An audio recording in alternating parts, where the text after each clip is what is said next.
निवडणुका डोळ्यासमोर ठेवून काही राजकीय मंडळी पेठवडगावमधील अनेक वर्ष बंद असलेला कत्तलखाना सुरू करण्यासाठी प्रयत्न करतायत।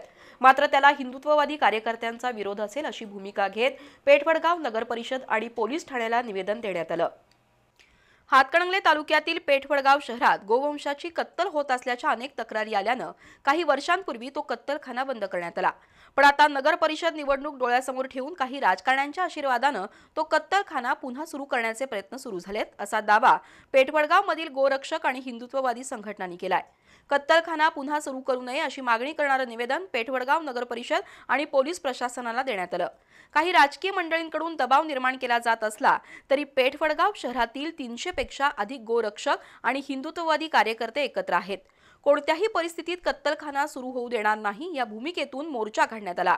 हिंदू धर्म की जय, गो माता की जय, भारत माता की जय, जय श्रीराम, छत्रपती शिवाजी महाराज की जय अशा घोषणा देत निघालेल्या मोर्चानं नागरिकांचं लक्ष वेधून घेतलं।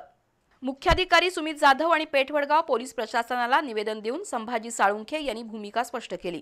यावेळी विश्व हिंदू परिषदेचे श्रीकांत पोतनीस, बजरंग दलाचे निलेश शिंदे, वैभव कोळी, धनंजय गोंदकर, शशिकांत पिसे, किरण कोरवी, संतोष माळी, सुनील माने, अनिल माने, अंकुश माने, अनिकेत माने यांच्यासह गोरक्षक उपस्थित होते।